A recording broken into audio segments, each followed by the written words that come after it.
All right. Well, happy July. Happy July and welcome to the Gift Center Parent University under the umbrella of the Gift Center. And we are the premier 21st Century Leadership Academy. And we are passionate about equipping the next generation of leaders to discover their gift, sharpen their gift, operate in their gift, and to steward their gift for the glory of God. We serve gifted scholar leaders from the 9th through 12th grade with leadership development, Christ-centered character development, as well as college and career readiness. Under the umbrella of the Gift Center, we have what is called Parent University. So we don't want to leave any of the parents hanging. If you are a parent of a gifted scholar, Parent University is for you. This is the hub where you can get education, encouragement, and equipping to partner with God with his plans and purposes for your gifted scholar. And Gift Center Parent University is founded on Hosea 4:6, my people perish for the lack of knowledge. And we target three main areas through the Gift Center Parent University, and that includes financial literacy and financial health. For our college and career planning purposes, we provide teen mental health resources, and we also provide resources for you as a parent, parenting a gifted child. So parenting gifted children 101. I am Larissa Diana Jean, and I am the founder and CEO of the Gift Center.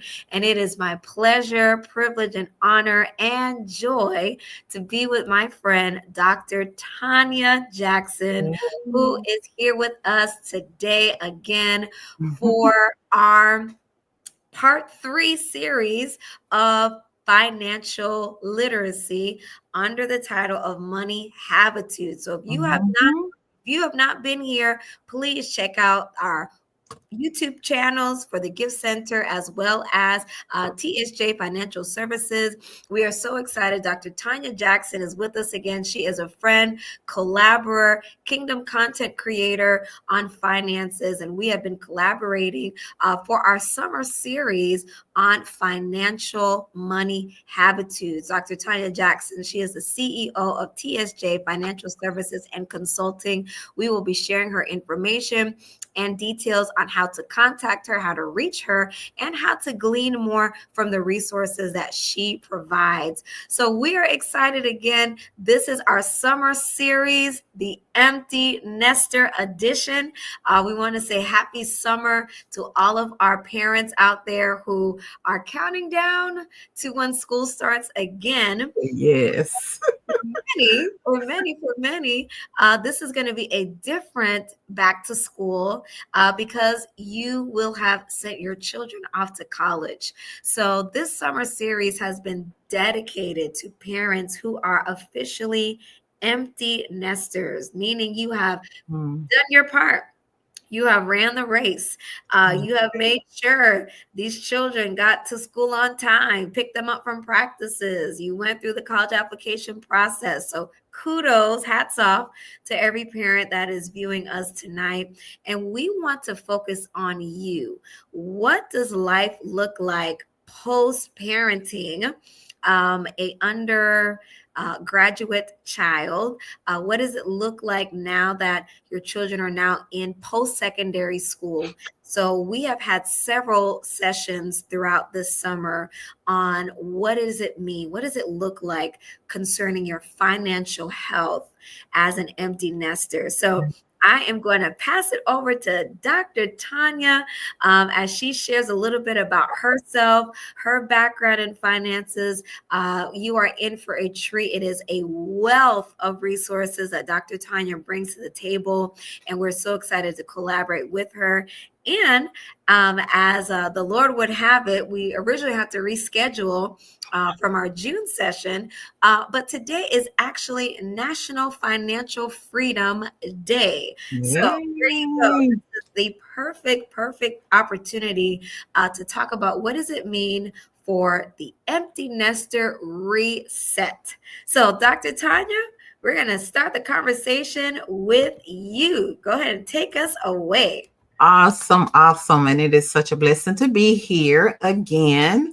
So tonight, we talked from about how we would transition from our last segment, and kind of folding in some, a concept and some concepts about resetting and redefining from our last session for empty nesters. We want to talk about, redefining financial priorities while still supporting your kids, right? Because we still do that.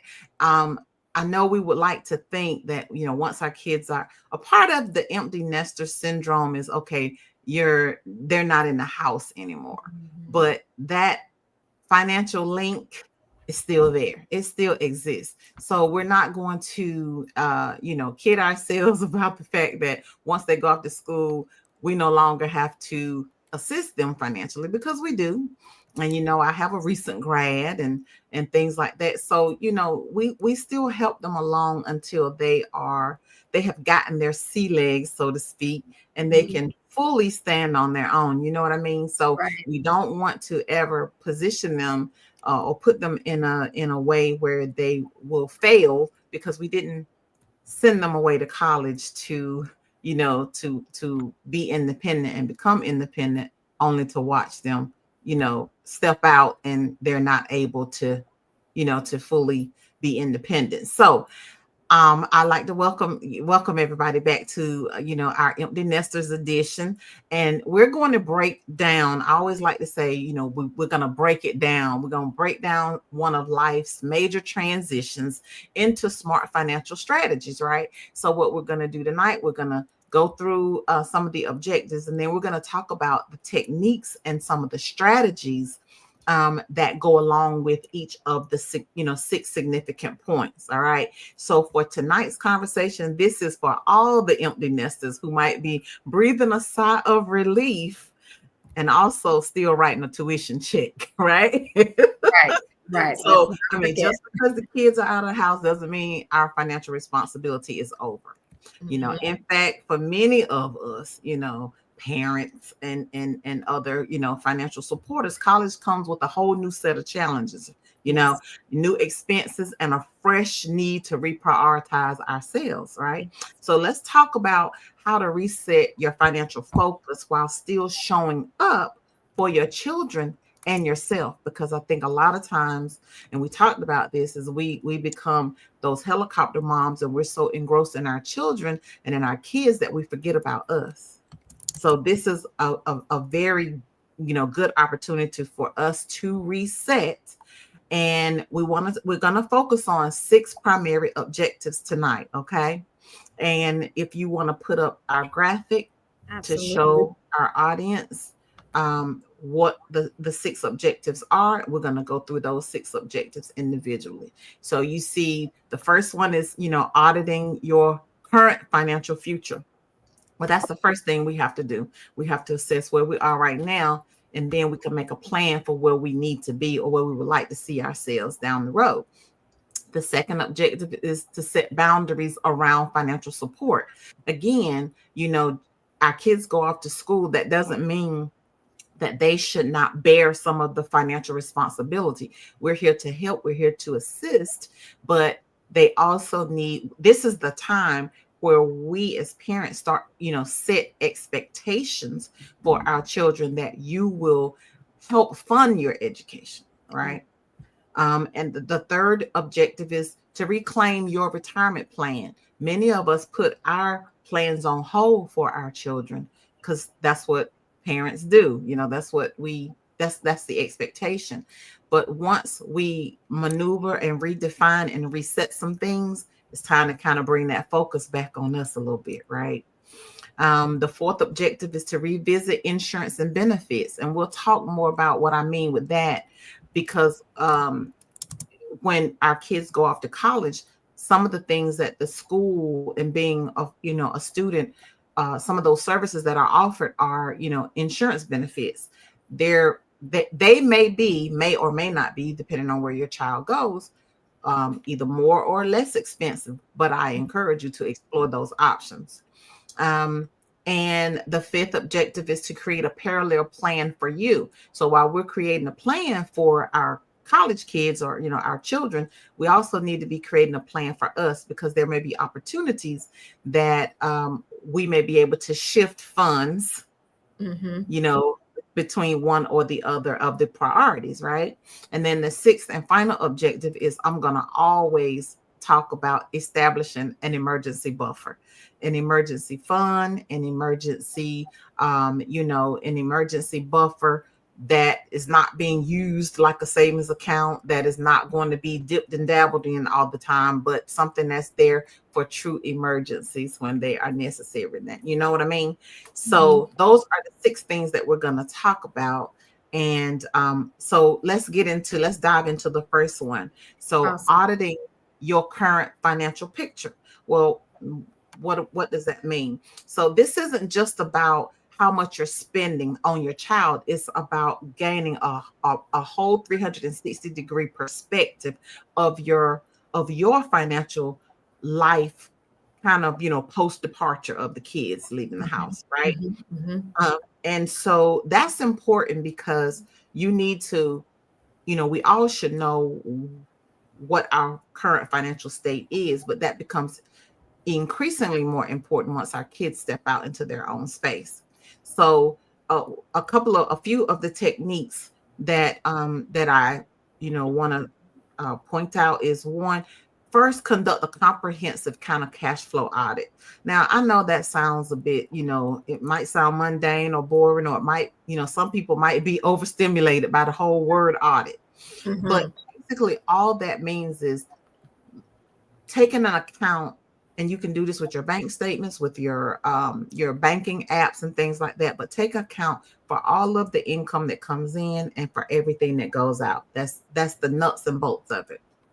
And when you're doing that, some of the things you have to consider, for example, is ongoing college expenses: tuition, rent, food, books, travel. And when I say travel, I mean for those kids who may be off to college out of state. What's your plan going to be when it's break time and the dorms are closed? Mm-hmm. Mm-hmm. You have to have a plan for how they're going to travel back home, Right. getting Right. home during those breaks. Right. What are you going to do, at the end of the, spring semester? Because I know you're not going to lug all their college stuff back out of Right. state. You'll probably have to think about investing in a storage unit somewhere, so that Mm-hmm. you can clear the dorm out. So that's an expense that you don't may not have right now, but it may be one in the future that That may makes be necessary, correct. right? And can I interject even here, Dr. Sure. Tanya? I think that is such a great point. It reminds me most recently, of course, with COVID, right? Mhm, When mhm. all of the dorms shut down and Yeah. many families that I know had children who were out of state, who Mhm. were in state. And when everything shut down during the pandemic, that was a major expense of having to move everything out of the Yes. dorms, very much, unexpected Mhm. expense. I can remember, and this is going way back, during Hurricane Katrina. During that time, I was a resident assistant at the University of Georgia, and we had an influx of students who were coming to Georgia because of the flood, and again, parents having to make that decision of Yeah, first of all, items getting damaged, right? that's right. To pass, move all these items over for storage. So I really love this concept of auditing ongoing college expenses, even, Mhm. and I know this is something that you've shared with us on the platform of having emergency funds, right? Right. For just day-to-day living. But Mhm. what happens when, things like these things happen? Should parents look into insurance for their children's belongings for some of these rare occasions?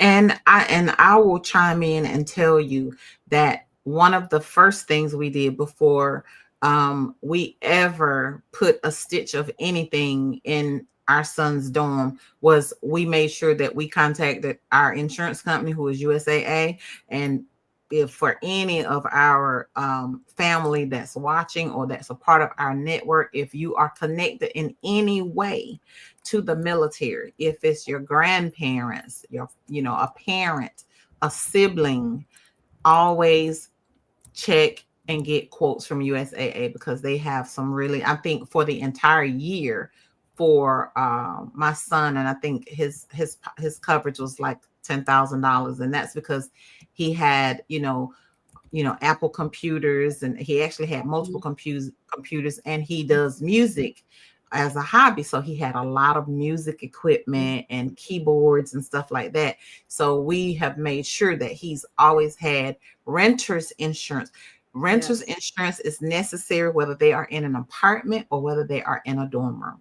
And that is information, Dr. Tanya, people don't talk about, people Yeah, don't even know about, because again, these two examples that we shared, in a flood, in a natural disaster, what happens when the child loses a laptop, that's right? exactly Loses right. all of their personal Well, belongings. what about dorm thefts? Those, I Correct. mean, they're moving into dorms with complete strangers. Right. Right. They don't know, most of the time, 90% of the time, they don't know who they're going to be rooming with. So, you don't, they have no idea, the proclivities of these people that they're meeting. We would hope to think that they wouldn't be, but we don't know people like that. We have to get to know people.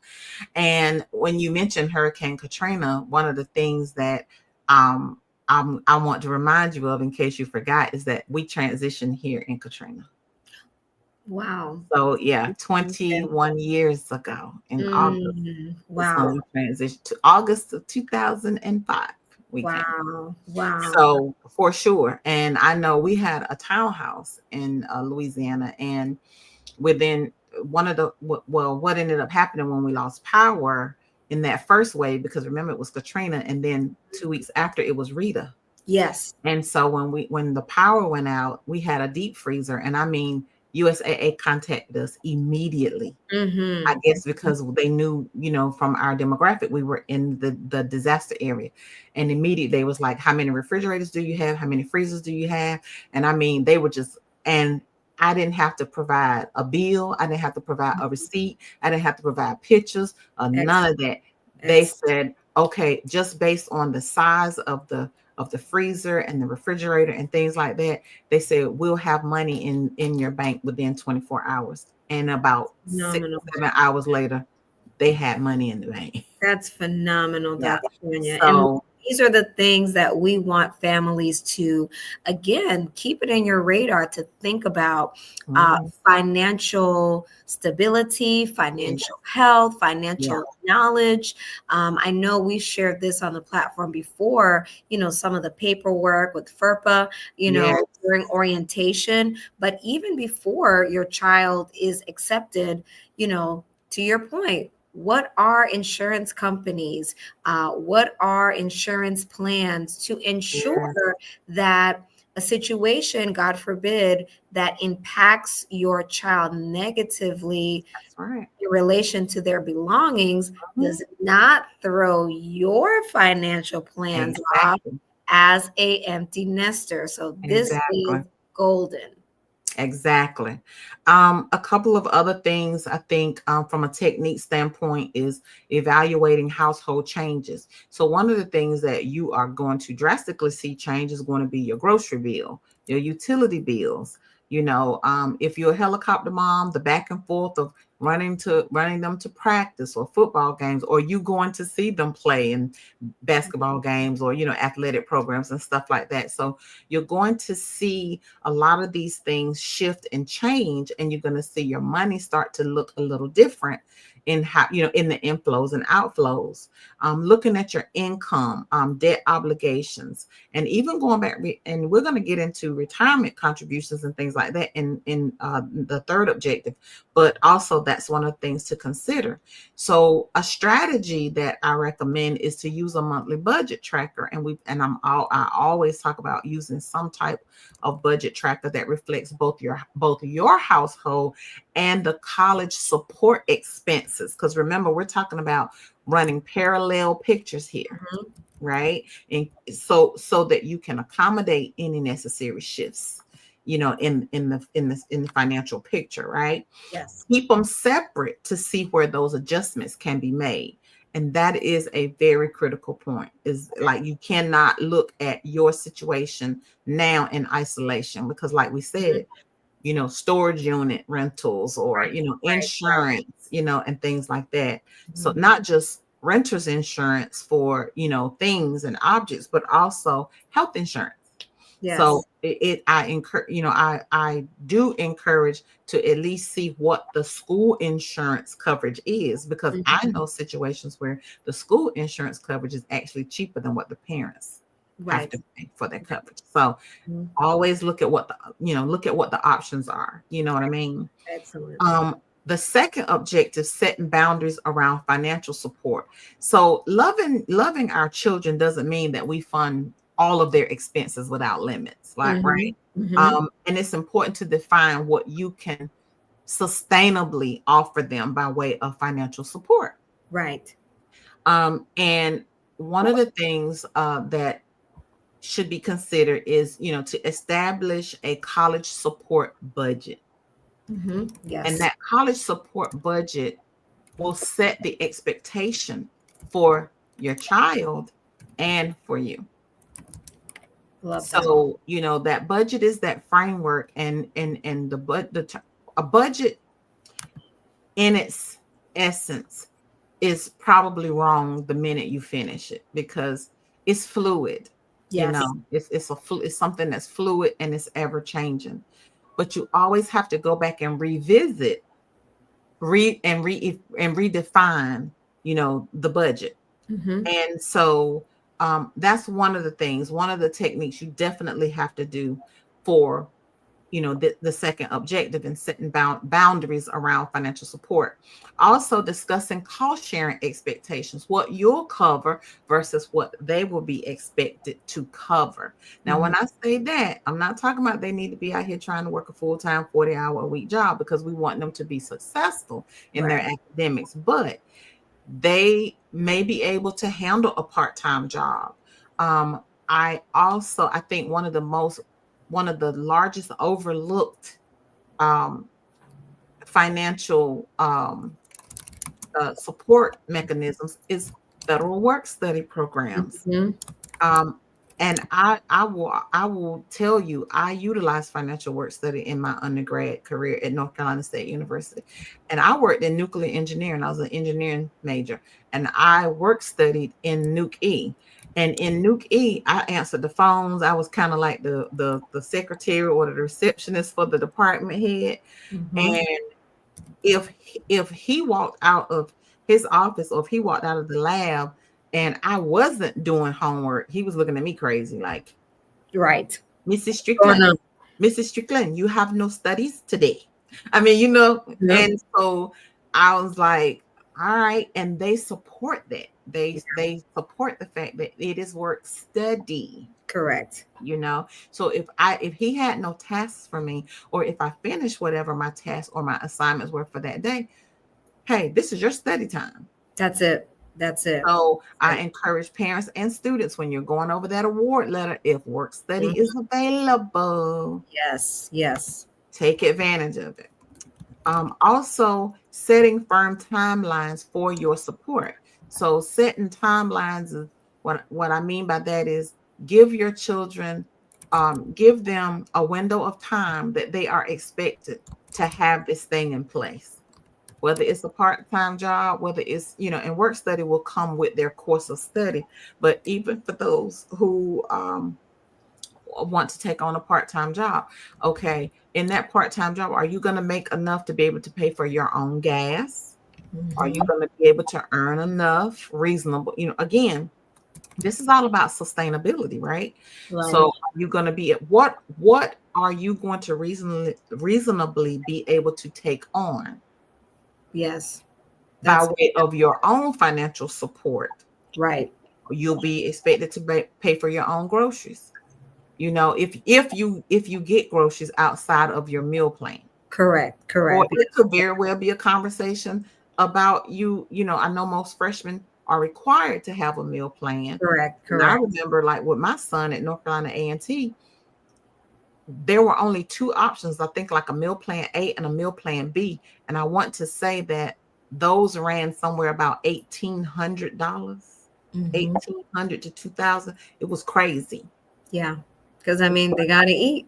And we still put money on his Aggie card. So Correct. Yeah. to For go to the just student center. additional expenses. Exactly. Student Mhm. center. When the CAF is closed, they Correct. had a Subway, they had a Correct. McAllister's, Correct. they had, Correct. you know, Or even chicken. on the weekend, right? On the weekend Exactly. when the dining halls are closed. So And think these are about when my son went to school. He went to school in 2020. He went away to college at A&T in August of 2020. That was in the height of the of pandemic. the So the pandemic. Hmm. CAFs were closed. Sure were. Yeah, Yeah. so they were getting styrofoam. They were getting their meals in styrofoam containers, Yep. and I was like, we're paying $1,800 a semester for Or this. styrofoam. You understand what I Hmm. mean? So yeah. Hmm. So And I like that you shared that, Dr. Tanya, because again, when you mentioned about the award letter, right? So when we're looking at, tuition and fees, we're looking mhm, at scholarships and grants, right. um, college credit that students earn through dual enrollment or AP classes. This is Yes. critical to offset some of these expenses. Yeah, absolutely. Absolutely. So the strategy here is to be transparent. Yes. Be truly transparent and communicate clearly with your child about financial limits so you can avoid overextending and jeopardizing your own future as an empty nester, right? And this is also that opportunity to just kind of pull back the reins a little bit and to give them more responsibility and more independence. We don't throw them out, out in the water without a life, a Mhm. life vest, but this is the time when we start creating those expectations and start letting them feel it a Mhm. little bit. Yes. And oftentimes, because they don't see the things that we go through and the exercises we go through with paying the bills and balancing the budget and all of those things, now is the time for them to say, oh, okay, well, this is what mom and dad goes through. Okay, this is when adulting starts Mhm. adulting. Right. So they need to be a part of that. Right. The Right. third objective is to the empty nesters, reclaim your retirement plan. You know, so even with ongoing support, your retirement can't be placed on hold. We Mhm. still have to set the expectations that we will be retiring someday. And what is that going to look like? So you have to strike a fine balance between helping your children and also helping yourself, right? Mhm. Your Mhm. future self. And one of the techniques that I think is important here is to reassess. Again, I talk about this reassessing your retirement contributions and increasing them gradually, whenever it's possible. Explore the catch up contribution portion of retirement, right? So if you're not where you need to be, based on your expected retirement age, there is an opportunity to fund catch up contributions in your retirement plans if you're over the age of 50, right? And then review your own retirement goals and adjust your timelines whenever necessary and when it makes sense. So that's important because you can't forget about yourself. Mhm. So the Mhm. strategy should be to make your retirement savings non-negotiable. Right. There are a few things in life that are just non-negotiable. And this should be one of them. Prioritize that as a monthly obligation and not to think of it as an afterthought. You know what I mean? Don't Very don't consider your future self as an afterthought. The fourth objective is to revisit your insurance and benefits. So we touched on that a little bit, but making sure, the makeup of your household has changed, your insurance and your benefits and your budgets should reflect that as well. So, this is the time to review life insurance needs. know, um, especially think about, having insurance coverage. And once your child, graduates from college and now they're off on their own and they are in a benefited position where their employer offers life insurance, this is one less thing you have to fund. You know what I mean? So reviewing that, updating healthcare coverages if dependents age out. My son aged out of being a TRICARE Prime dependent. However, there's a separate TRICARE Prime program called TRICARE Young Adults for military dependents. And that runs between age 23 and 26. It's a bit more expensive than him just being under our family coverage. But just knowing that there is an alternative option that's out there. I'm also going to give you this little bit of tea for, so let's see, let's use a scenario here where when our scholars turn 24, once they turn 24, they are considered and can be considered independent for financial aid purposes, for student loans purposes. They are no longer, they don't have to be dependent. They can be considered independent. And as an independent student, your funding increases, right? Correct. Get a bit more money than as a dependent. Dependent is based on mom and dad's income. Sure. Independent is based on your income. Well, I'll use the scenario for my own kid. My own kid has a late birthday in November. So let's just say if he had to do, which he didn't, but let's say he had to do a 5-year program. Let's say he was going to be a super senior. Super senior, 5-year senior. Let's say he was going to be a super senior and do a 5th year in college. Well, in that 5th year, he would be 24, turning 24 in the fall. He would get more money being an independent student than he would being a dependent student. But you have to consider a couple things so that you don't get caught in the crosshairs. If you file your children as dependents on your taxes, that's what FAFSA is going to look at. Sure. So they can't be your dependent on that previous year tax return. Correct. That, which is what the FAFSA points to, and then be considered an independent student by the start of the school year. Right. So this may be an opportunity, and I'm just going to be honest. At the point at which your child surpasses the age of 17, you only getting $500 child tax credit for them anyway. You're not getting $2,000. No, not at all. You're going to get that $500 dependent credit. That's it. That's it, because they are considered almost a young adult. 500, the law of the land. 17, about $500 when you file your taxes. So that's really what you're giving up. You may or may not be able to recoup something as far as, the American Opportunity Credit or, other, qualified tuition expenses and things like that. But this is the time for you to reassess your situation to see which one is going to be better for both of us in the long term. Right. So think about that. And I bring that up when I'm thinking about health insurance. This is where I was going with that. I took the scenic route, but where I was going with that is that if your children file their own taxes and they're not filed, you don't file your children as a dependent, they're eligible for affordable care, healthcare coverage. Right. But they cannot be a dependent and receive affordable health care, because remember, the government is paying the subsidy for you if you're low income.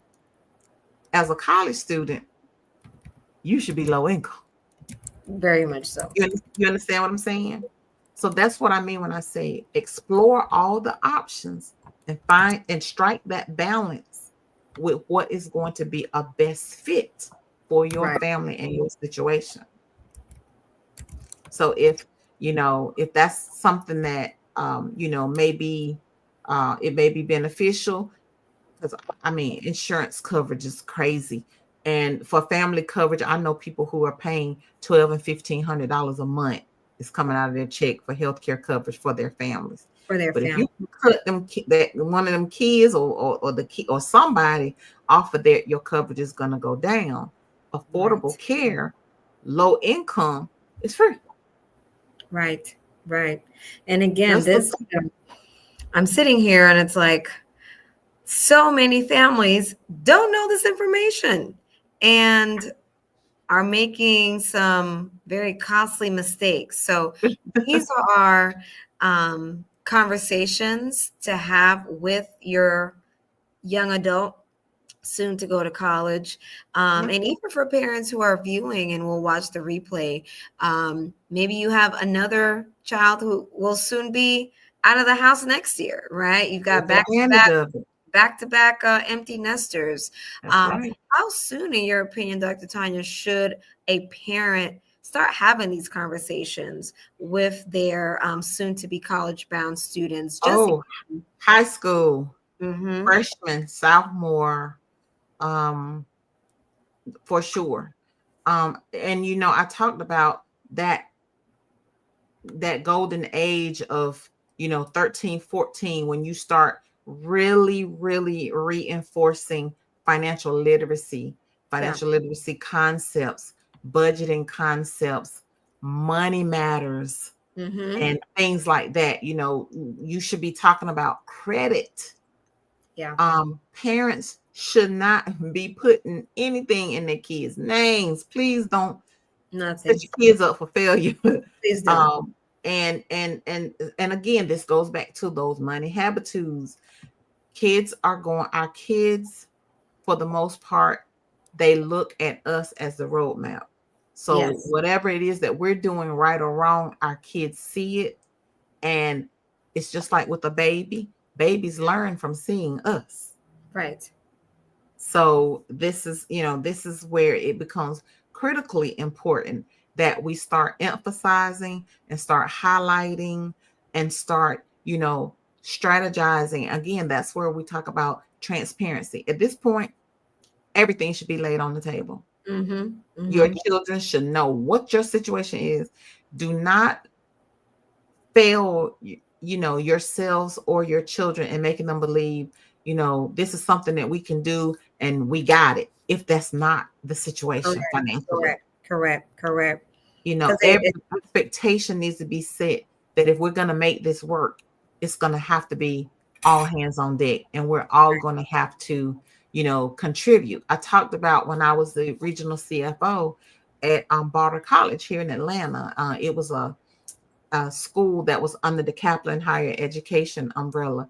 And one of the most prevalent conversations I used to have with parents related to why they weren't going to give them any more money. They went to this school and they dropped out. Why am I mhm. going to help them, do this again? They're going to have to do it on their own. Before a child goes off to school, they need to have a support system. Yes. And when I say support system, it's a support system is not just the parents. It could be older siblings, it could be aunts, uncles, cousins who are able or capable. Find out who your this is high school is the time to test those waters and see who in your family network has buy-in. Who can you get to have buy-in to help you fund your education? It could be grandparents. My mom helped both of my kids. Mm-hmm. Hey, this is for them. Right out the gate. Right. And there wasn't a question, there wasn't an ask that was there, or Right. any of that. We knew right away. My kids knew who their financial support system was. Mm-hmm. When Mm-hmm. my son went off to school, his sister's 9 years older than him. She's been an educator for this is her. She just got her 10 years. His sister is an established educator with a career and a profession. His sister was a part of his financial support network. It Mm-hmm. wasn't just me and my husband. Right. It wasn't just that check he got from the VA every month. It wasn't just my mother. His Mm-hmm. big sister was a support for him. Right. She sent him money if he need, or she would say, "Hey mom, I sent." She called him Bubba. I sent Bubba there were times she wouldn't even tell me, and I'd be like, But because I have access to the bank accounts, I would see it, and I'd be like, "Oh, she transferred some money over his account. Okay," you know Right. what I mean? Mm-hmm. But that's what you have to have. That also, I think, propels our scholars to do better, to do the best that Absolutely. they can, because Absolutely. they have other people who are watching too and who are pouring into them. And Yeah. so they don't want to let anybody down. Sometimes the kids will be like, oh, okay, yeah, it's just mom and dad. But when you have external people, like I said, parents, grandparents, and uncles who are watching, and they're waiting. Hey, when is he gonna graduate? When is he gonna graduate? Oh, we Mm-hmm. don't want to say, oh, he ain't graduating this year. Oh, it's been 6 years. When he gonna graduate? I mean, you know what I mean? Right. Right. So it's Right. those things. So I think that also puts a bit more expectation on them that you're gonna do this and you're gonna do it in a timely, in a timely manner, and you're gonna excel, do the best that you can, because you have people who are pouring into you, not just emotionally or Yeah. psychologically, but they're pouring into you financially. Absolutely. Yeah. Absolutely. I love that. So when we talk again, we're talking about these, revisiting insurance and benefits, also checking out auto and auto policies for potential savings and adjustments. One of the Mm. things I've always been big in doing is making sure that USAA, every semester, USAA got my kids' grades, even in high school, because Wow. we got academic scholar discount. Excellent. Wow. So all of So our that military families tuning in, take yes. advantage. So USAA. yeah, USAA, if there's any type of military connect, like I said, parents, siblings, grandparents, check. I say, do your research. But if you have a military family connection, definitely, reach out to USAA. And there may be other insurance companies. I think a friend of mine, they have State Farm, I believe, and I think her son, they got, a good student discount or something like that. So a lot of these insurance companies offer such programs and things like that. But if we don't ask, we won't know. Correct. Correct. Correct. So, Have you not know, because not. that's right. So the strategy here is to, annual insurance reviews can help you cut unnecessary costs that will allow you to redirect funds, to more pressing priorities. Absolutely. Absolutely. Love. The fifth, I'm sorry, you want to chime in?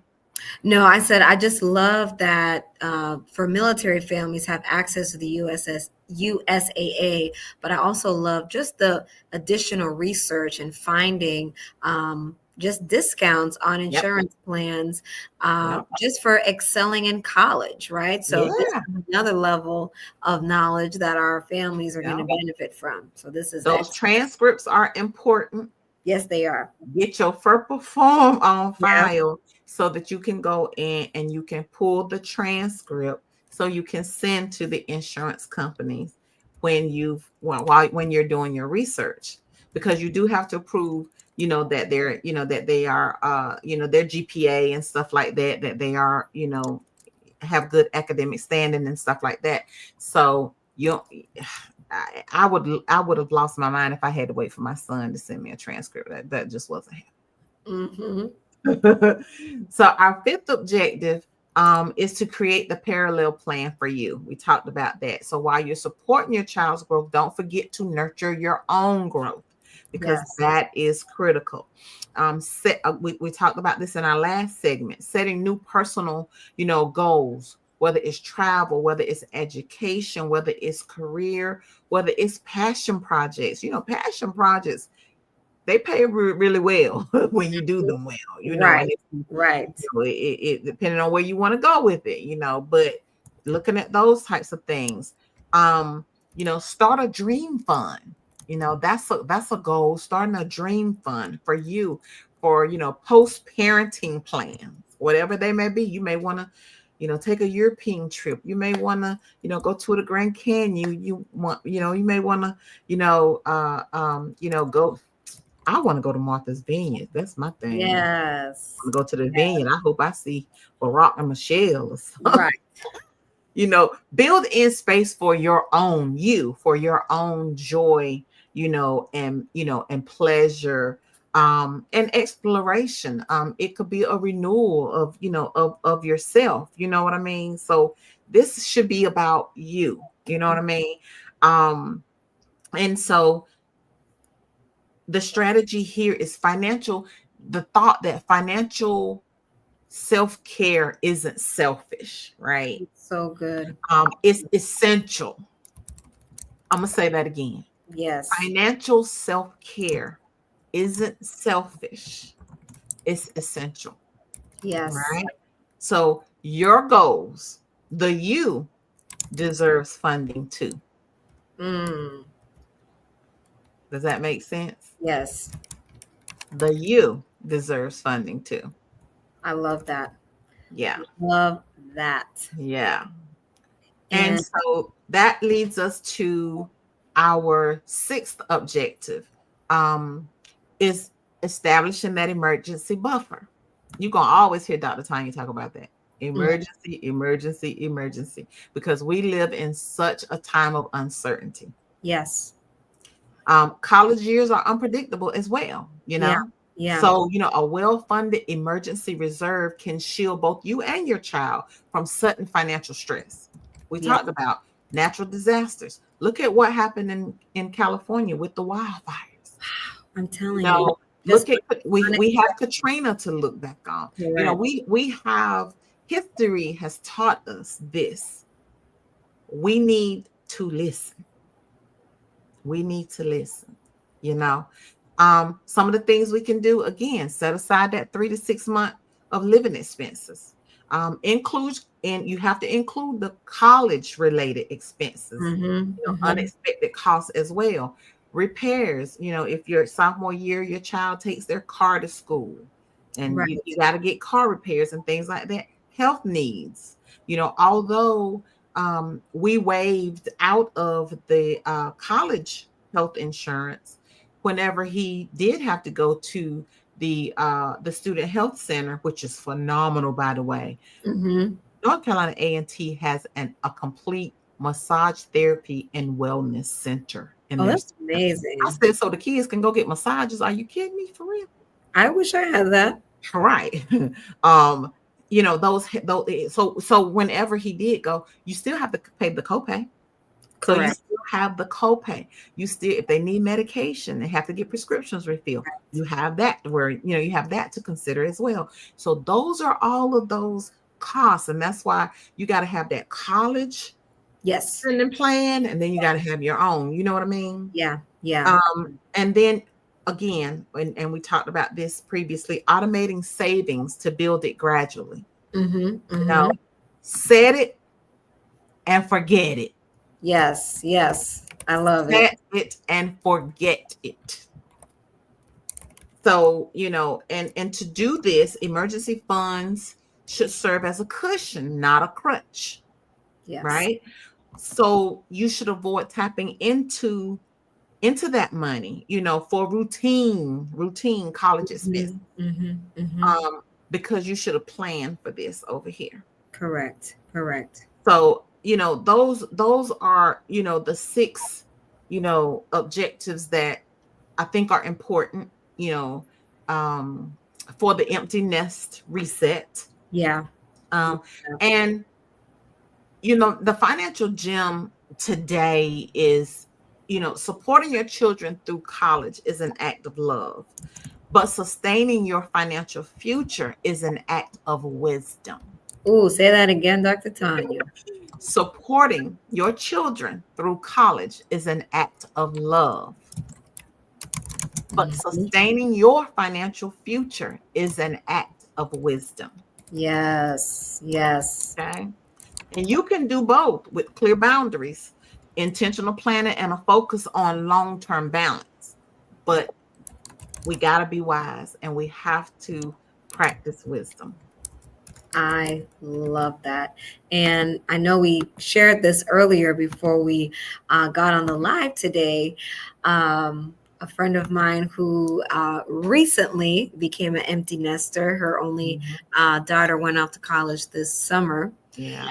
And her just acknowledging this is kind of going to be the first time that I am focusing on some of the things that I need to focus on. Yeah. Now that the attention is not solely on raising a teenager. Exactly. I love the parallel planning. I Mhm. love that, and how you said that you've got to both support your child and sustain your own financial future. That's right. So sustaining and supporting. And Right. it's not selfish to do one or the other. That's right. That's right. Um, I think the last point I'll leave us with tonight is that empty nesting doesn't mean empty pockets, right? Mm, I love that. Um, Yeah. even with our kids being in school or having grown adults who are out here trying to adult, it doesn't mean, empty nesting doesn't mean empty pockets. It means that your money needs a new mission. Mm-hmm. Mm-hmm. And that's that redirecting and redefining process, right? Yeah. Yeah. So, and I think it's okay Yes, it to is. have that type of money mindset. Yeah. Yeah. I love that. Yeah. And even our last session on, just kind of the 6 types of money habitudes, not making or overextending, I should say. Parents should not feel like they have to overextend financially to support their children in Mhm. college from a place of guilt. Right. Like we shared on last time, I think Mhm. that's so key. And Mhm. that's such a mindset shift as well, Yeah. because to your point earlier, it's like, well, I want to make sure to pay for everything. And Mhm. now this is for the families who maybe, didn't take advantage of financial aid or scholarships or what have Right. you, and now are kind of scrambling. It's like, well, we'll take out a loan, we'll do whatever it takes. Mhm. And that doesn't set a healthy precedent either. And you know what? I'm glad you mentioned that because I want to say this. Um,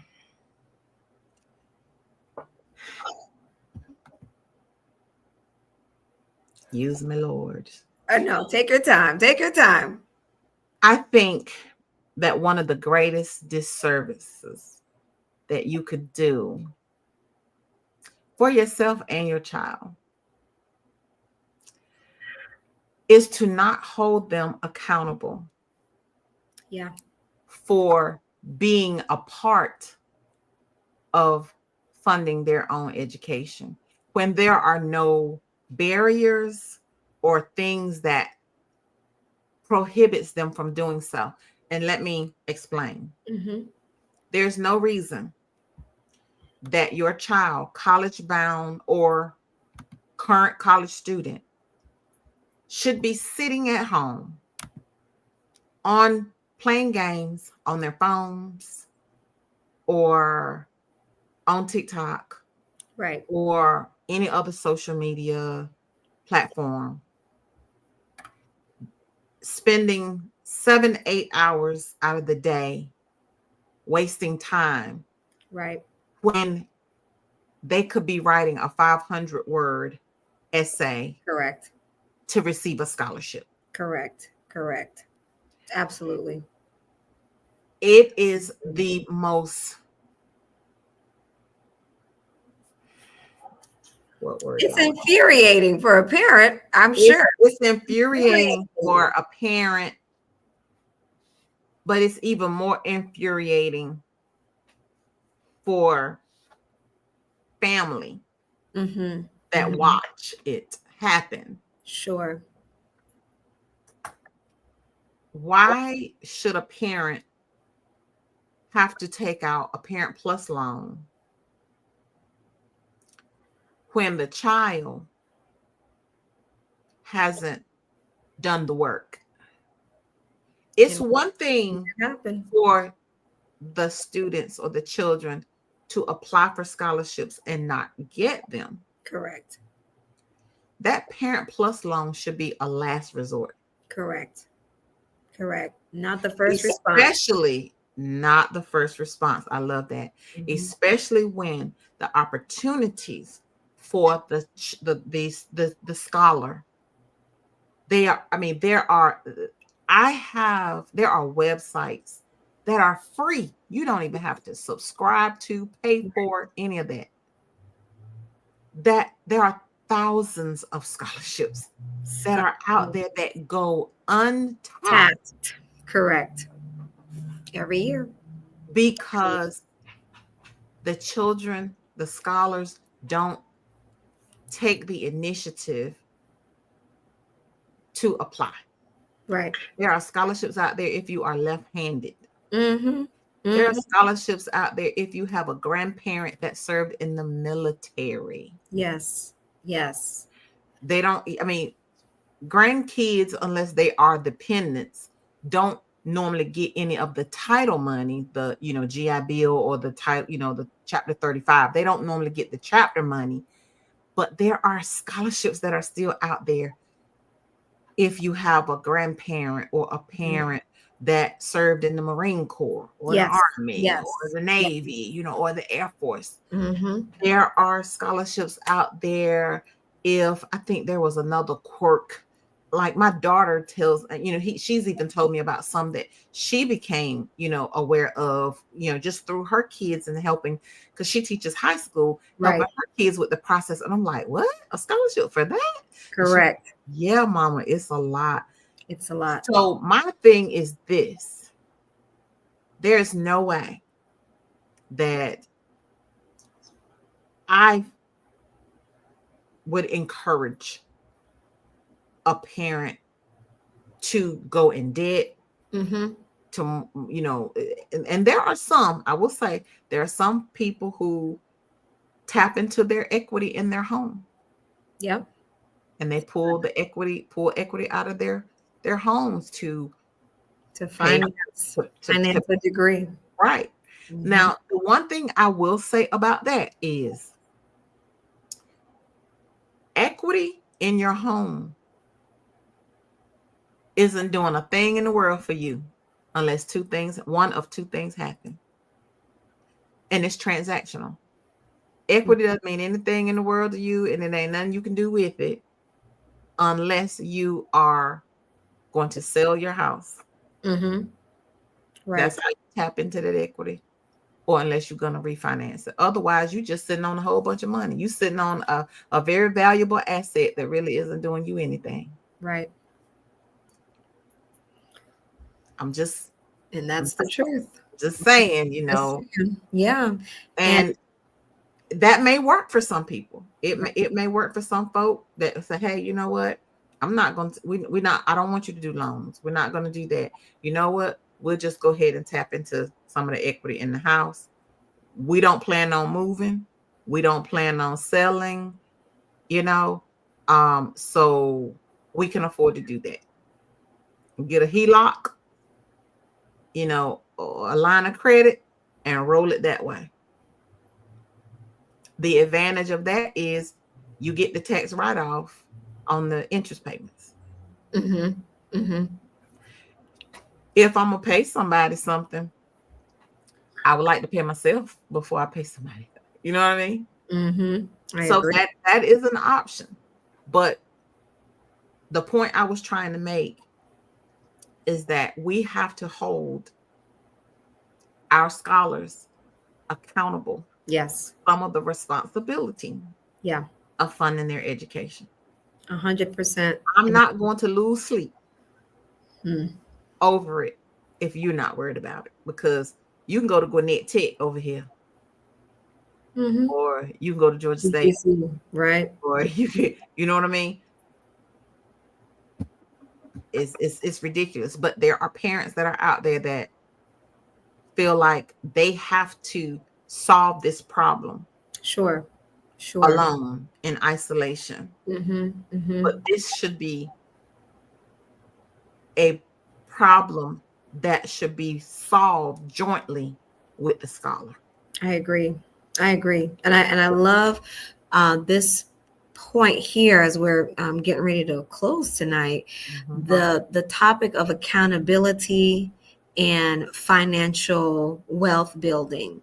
Yes. This is one of the driving forces for the Gift Center, in that we want to partner with, number one, your child's God-given gift, Right. right?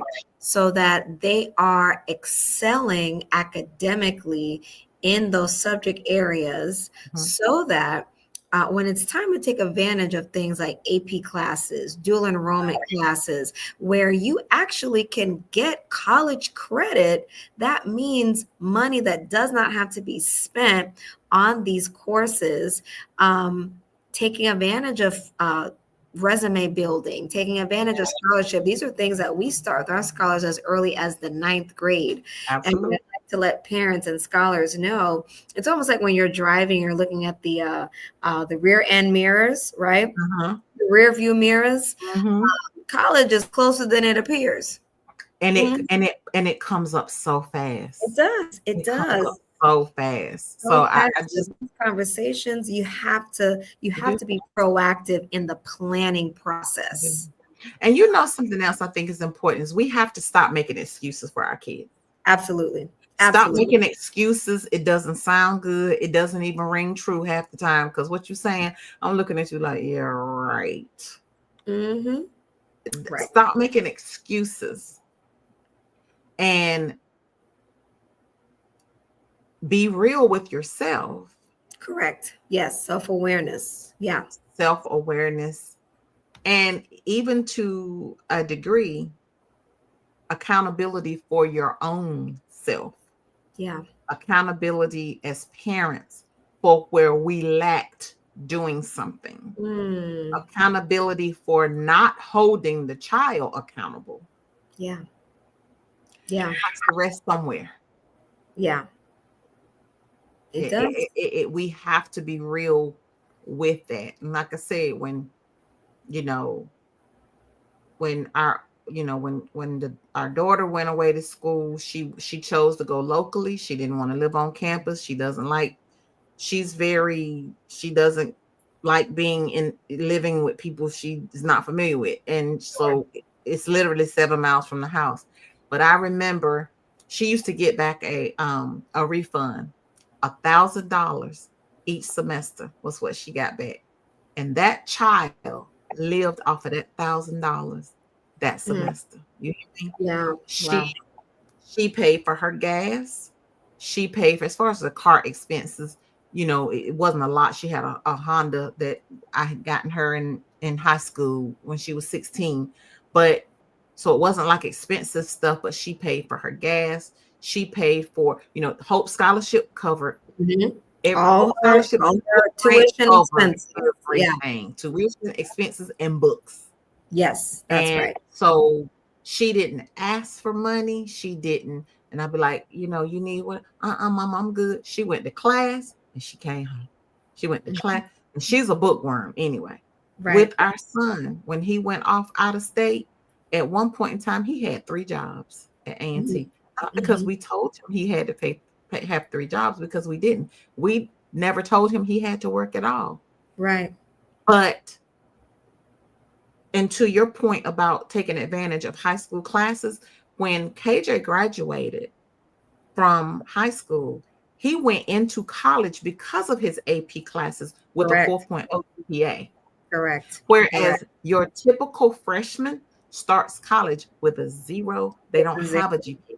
He went Correct. into college with a 4.0 GPA. that That's opened him up for institutional scholarships at correct. A&T. Correct. So Correct. he And one got of the money things that we didn't even anticipate. didn't even anticipate. And again, that is stewarding your gift well. And what is one of the biggest gifts that God has given our scholars? It's the gift of time. That's right. Maximize your time, maximize the opportunities that are available at your school. I served one of our past scholars. When she graduated from high school, she graduated with enough credits to be a second year student at the University of Georgia. She graduated Wow. from UGA in 2 years and Yeah. still had hope money left over, went into law school, and she just recently graduated from law school this summer. So Awesome. when I say accountable, responsible, and one who understood, hey, I have this passion to go into Yeah. law, go into the government, what have you. This is why it's critical for parents to, again, partner with God's plan for your child's life. I That's loved how right. you talked about the transparency, right? Mhm. When you Mhm. notice and begin to catch wind of your child's God-given gifts and their strengths and their abilities, we don't start planning for college when they're a senior. That's We right. start planning for the financing of that degree as early as elementary school. And we say That's this over right. every cohort: you will go to your dream school for free. Yep. Yep. For sure. So this has been a great segment.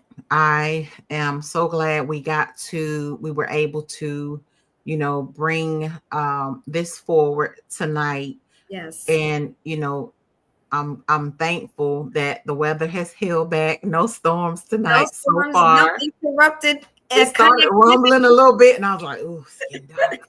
But I'm thankful that it's a blessing that the weather has held back, because Georgia, I don't know what's going on in Georgia with this weather, It's been but it's I been good I for it. hope that our parents and our scholars find this information to be useful and beneficial and Yes, informative, because I speak from not only a background of accounting and financial literacy and money smart things, but when I speak in this environment and in this setting, I'm also speaking my truth, and I'm mhm, speaking from my own personal experiences. yes, So I'm not, you know, sharing, information without many of these techniques and strategies being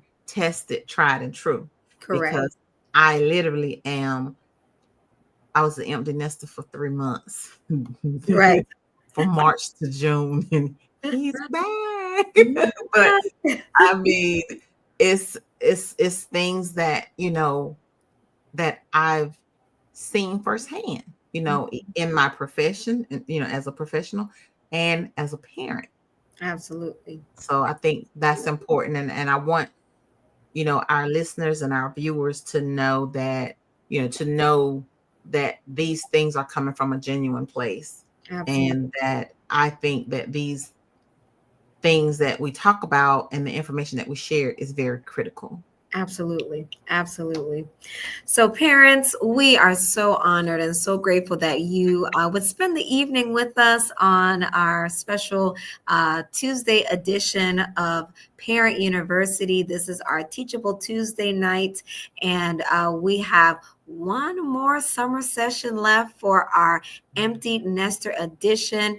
Dr. Tanya, again, we love you, the Gift Center community, our Parent University. We are so thankful for you and appreciative of you. If this information has been a blessing, if you have been gleaning, learning, being encouraged through this content, please be sure to visit Dr. Tanya. Her website is tsjfinancial.com, and she has a phenomenal YouTube channel called It's Just Me, Dr. T, where you can have access to even more financial wealth building strategies. We want to encourage you also to visit the Gift Center 1816.com to learn more about what we offer for our 9th through 12th grade gifted scholars in the form of leadership development, college and career coaching, mentorship, as well as individualized educational consulting for your gifted scholar. So we are so thankful that you could join us on this first day of July. We Mhm. will be back at the end of the month. So you get two opportunities to glean from the Gift Center Parent University. And we'll be back at the end of this month, July, right before school starts again for our parents who still may have children. You're kind of in the middle. You've got children out the door and those who are soon to be out the door soon. But tune in at the end of this month for our final installment of the Empty Nester Edition. This is again Larissa D. Jean, founder and CEO of the Gift Center Leadership Academy, and Dr. Tanya Jackson with TSJ Financial Services. We speak a blessing over you all and have a wonderful 4th of July weekend and a financially blessed July. Absolutely. Good night. Bye bye.